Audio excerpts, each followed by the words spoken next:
I work in a Norwegian company called FINN, which is somewhat similar to Craigslist in Norway. And today I will talk about how we are using ecosystem thinking in FINN. A bit about my background first. I have worked several years with health-related design projects in various developing countries. I did my PhD together with the International Red Cross, looking at design for children with disabilities. And today I work part-time as a designer and researcher at the Oslo University Hospital, investigating new technologies for the operating room. My main work is as an interaction and service designer at FINN, an online marketplace. On FINN, people buy and sell used items. They look for home listings, job listings, hire craftsmen, and many other things. In 2011, former CEO of Nokia, Stephen Elop, wrote this memo, which is famously known as the Burning Platform Memo. He wrote, "The battle of devices has now become a war of ecosystems, where ecosystems not only include the hardware and software of the device, but developers, applications, e-commerce, advertising, search location-based services, unified communications, and many other things." With this, Stephen Elop was acknowledging that a huge part of the downfall of Nokia was related to their heavy focus on the phone devices themselves and not the larger systems surrounding them. But what is really an ecosystem? I like to define it as the entire network of users, the practices they perform, the information they use and share, the devices, services, and people they interact with, and also the channels that they communicate through. Very often when we use the term ecosystems within corporations, we use it to talk about the set of products and services that we ourselves are providing. However, in ecosystem thinking, we need to have a much wider scope and acknowledge that all users already have an ecosystem of their own. All of us have certain products, services, people we engage with when we solve our problems or do our tasks. So when we as a company design products and services, we have to make sure that they will fit into the pre-existing ecosystems of our users. And when we make something new, we can change existing ecosystems somewhat, or we can totally disrupt them, like Apple did with iTunes. They changed how we purchase, store, and listen to music. So today I will talk about how we can use ecosystem thinking in our work and how we can apply ecosystem thinking both when we want to improve user experiences within existing ecosystems and when we want to create entirely new systems.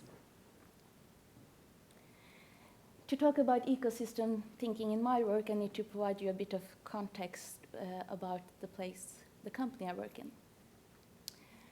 FINN is a part of Schibsted Media Group, which is, sorry? Could you please speak a bit closer to the microphone? Can you hear me now? Yeah. Okay, thank you for telling me. FINN is part of Schibsted Media Group, which is an international media house. We have several companies within publishing and also several companies within classifieds.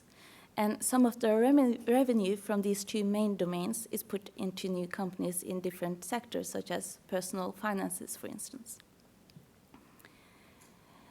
We have 44 classified sites in 29 countries spread across the world. And I work in the core company in Oslo, where it all started. In Norway, newspapers were very quick to move digital. In 2007, Harvard Business Review wrote a case study about Schibsted and their huge success within classifieds. What Schibsted did in the late 90s was to move their classified ads from printed newspapers onto dedicated websites.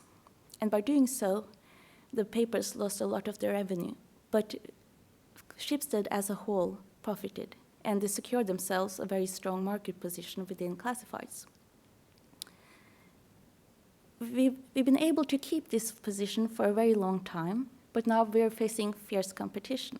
We're facing competition from more generic sites with simpler functionality, such as Facebook and Etsy, but we're also facing competition from more specialized sites, such as LinkedIn within jobs and Uber within driving services.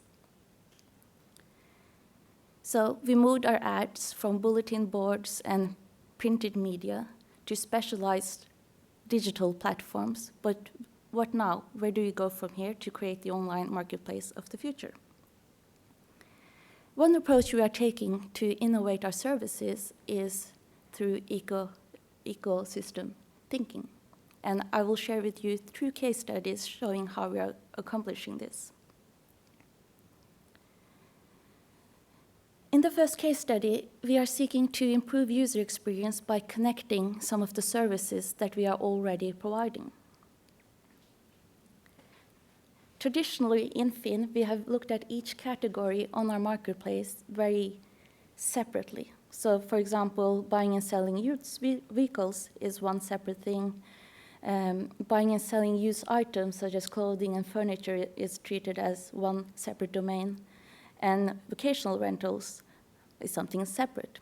Now we have to start to think across traditional boundaries.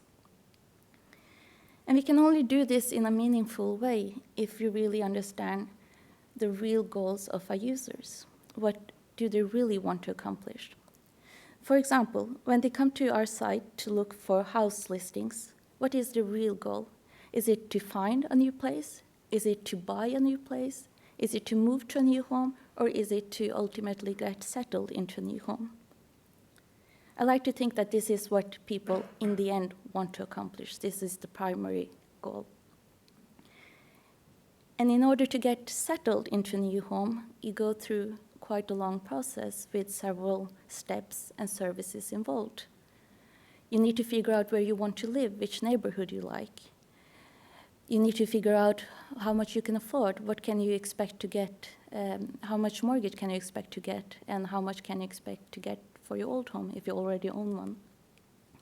To find your new place, you might need the help of a real estate agent, a home inspector. You need to visit open homes.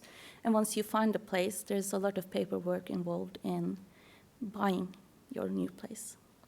Then you need to move. Maybe you need to hire movers or go to a car rental service. And in your new place, there might be alterations and repairs you have to do. So maybe you have to hire carpenters, plumbers, electricians, and so on. Perhaps you need new furniture, appliances. And if you already had a home, it's quite likely that you would want to put it on the market. Within the Schibsted organization, we are providing a lot of the services that people engage with when they want to get settled into a new home, both within FINN and outside of FINN. But so far, we have not to its full extent integrated these services. In ecosystem thinking, we seek to orchestrate pathways, a seamless journey where the end of each customer journey is always the beginning of a new one. For example, if we know that you have just bought a new home, we can offer you help with selling the old one, or suggest that maybe you need new furniture. This way, we're leading the users towards their ultimate goal, but we're also keeping them engaged with us for a longer time. So it's a win-win situation. It's all about providing the right offers, advice, and triggers at the right time. But you can't just throw advice at users. You have to do it in a way that seems meaningful and relevant to them. And this is where design thinking and UX strategy comes in, where the craft plays a role. And this also brings me back to really understanding and knowing as much as possible about your users. We have to understand their pains, their fears, their goals, their dreams. And we need to have good customer profiles in order to orchestrate personal journeys within an ecosystem. We can only create these profiles if we have data about our users. In Schibsted, we have 200 million users per month and 20 billion page views. But since we have historically evolved as separate companies, there's no integrated systems for collecting and sharing data. So what we are doing now at a corporate level is to develop a single login and payment solution, which will enable us to understand more of the user behavior across sites and also to provide more personal customer experiences. For example, if we know that you are reading articles about parenting on one of our publishing sites and you're also visiting FINN looking for children's clothing, then we know that you will probably be more interested in family cars rather than sport cars, and we can also suggest to you available nannies in your neighborhood and so on. Another step we are taking towards enabling ecosystem thinking within the corporation is to develop common technical components that would make us more efficient, since every company wouldn't have to create their own components from scratch individually. But it also enables us to provide a more consistent user experience across sites. And then it's all about shift in culture, because now every company, every department, every team has to think about how they're contributing to a larger system instead of just focusing on their isolated parts. The second case study I'd like to share with you is from a project I've been working on since January. It's still at a conceptual level. We haven't fully designed this service yet, and we haven't launched it. I and a team of 4 people were given the task of creating a disruptive end-to-end service within private car dealing. This is a very exciting task to be given, but it's also a highly challenging one, because how do you disruptively change how people act? We went to the very core of ecosystem thinking, which is that no product or service ever exists in isolation, and we shouldn't design them like they do either. Our ads represent only a single tiny touch point in a much larger ecosystem that buyers and sellers have to engage with when they're dealing cars. In FINN, we have worked for several years with improving our ads through redesigning them, making ad insertion simpler, and so on. But since the ads are just a tiny part of a much larger picture, there's only so much we can do in terms of making car dealing a joyful experience through just improving the ads. If we keep iterating and refining one single customer journey, that won't take us any closer to developing something disruptive. Rather, we had to look at how we could create a new pathway across systems, practices, culture, and services, but this time services which are far beyond the Schibsted universe. And we needed to understand what happens beyond the ad. We mapped out the whole process, both from the buyer's perspective and from the seller's perspective. And I know this is far too small for you to see, and it's all in Norwegian. But here's a large section. What we did was to map out everything, the sites people visit, where do they go when they do their research, who do they talk to, what offices do they have to visit, what is the paperwork, what are the processes. And then we also did a lot of user research and identified that the biggest pain point for the buyers is regarding the condition of the car. There's no warranty as when you go through a dealership. For the sellers, the biggest hassle is associated with the transfer, the settlement, and the payment, the paperwork. And if there are liens involved, that complicates everything. For both sellers and buyers, this is a complex process because there's no integrated process. You have to engage with very many different service providers, and there's a lot of confusion of what needs to be done and in which order.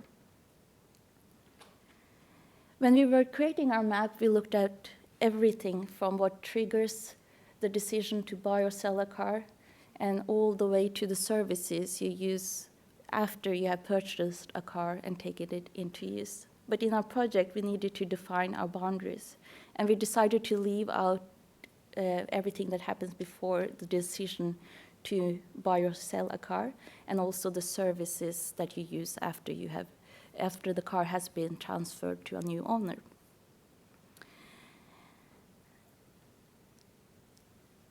when we were trying to figure out how to craft this new service, we had to take a bird's eye view at the current situation, and this is what we use this map for. We were working very interdisciplinary, and we looked for business opportunities, strategic partnerships, integrations, ways of sharing data, also ways of taking full advantage of the products and components that we already have within Schibsted. And we crafted a new service, which I will walk you through a scenario. Here we have our seller Thor. He owns a Volkswagen, but he really wants a Land Rover. So he goes on FINN, types in his registration number, and based on our extensive database, we can give him a price quote instantly. Now, Thor knows that there's no risk involved for him, because if he's not able to sell his car within 30 days, we will buy it from him for this exact same price. So Thor books a car inspection. We come to his home, collect his car, take it to a workshop where we inspect it, wash it, and take photographs to make a delightful ad. And some hours later, Thor is notified that his car is now out for sale on FINN. He receives back his car so that he can continue using it while it's being sold. And 40 days later, he is told that his car is now sold, and he books the time he wants us to come and pick up his car to hand it over to the buyer. Afterwards, he knows that he can relax because there's no responsibilities on his part in case of any complaints, because the car is sold with a 2-year warranty. And then we have our buyer, Amina. She's a student. She doesn't know much about cars, but she needs one to commute.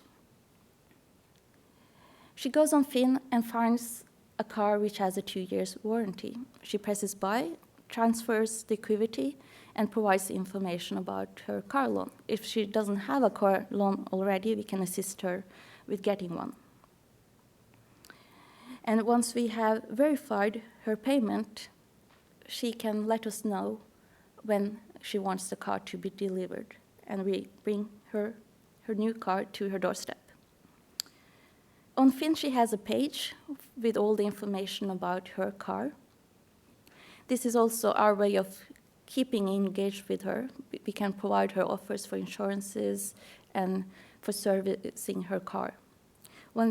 If she wants to sell her car later on, it's very easy for her to do it through this site. This way, we keep her as a customer.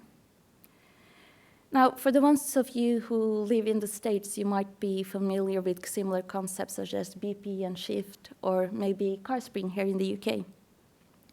And obviously, we have been inspired by these companies, but we couldn't just copy them, because car dealerships how you deal cars is very different from country to country. So we really had to dig deep in the layers of what happens when you buy and sell cars, the practices, the cultures. And we had to find a way of taking complexity from the front stage and bringing it further down backstage. So now we have a very complex service, but the users never experience this complexity. The way we went about was to start with understanding everything that happens now, the entire ecosystem, and then how we could create a new seamless journey. And based on this, we made a UX strategy and a business plan, which we showed to our leaders in FINN and Schibsted to be allowed to continue this work. And in a nutshell, this is how ecosystem thinking works, no matter what type of project you are dealing with. Thank you.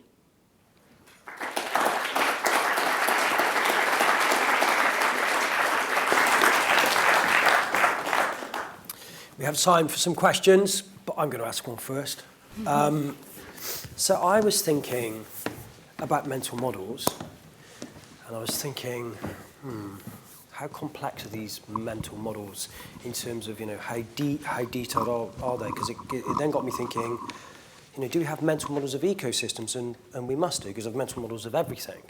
It'd be quite, there's an interesting piece of research to be done there, isn't there, in sort of understanding, say, what a user's perspective of a current ecosystem model might be. And I thought, is that something you can elaborate on? Yeah, I was thrilled to learn that Jim is actually writing a book about all the mapping techniques we're using, because all of these maps represent mental models. And sometimes I see that we as designers have a tendency to create models that work for us, but might not function very well when you want to communicate. Yeah. And you have to communicate across the organization, both towards the developers, but also towards leadership. So to also not just make a model that works for you, but also other people are able to read. There's a lot of visual communication in this. Yeah. No, I agree. So great. We need to read Jim's book and we'll all understand mental models and ecosystems. Betty didn't see that one coming. Matt. Thank you. Hiya. I thought it was very interesting that the output of your concept there was this model for what's obviously quite a shift in terms of business model for your company. I'm interested how the design team would then go about persuading the leadership to do something of that kind of scale. Well, this is why we were working interdisciplinary. I was the only designer. All the other ones had background within finance and business. And this, the scenario, it's made in a cartoonish way, but the whole service is built through business models and a business case and a strategy, which we presented.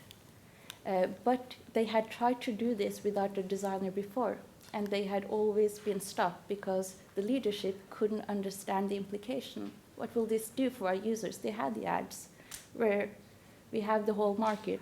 What's the point? And so the reason why they wanted a designer on board was because they needed help with visualization, but also to bring in the user perspective.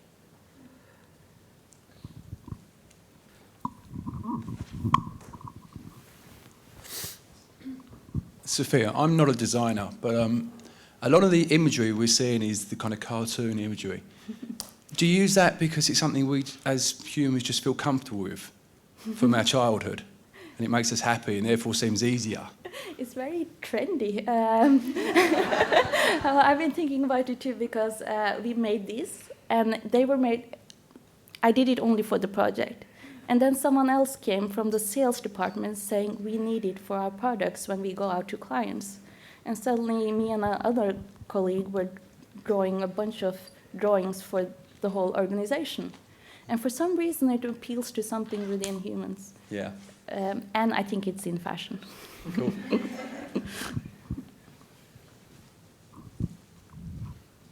Any more questions?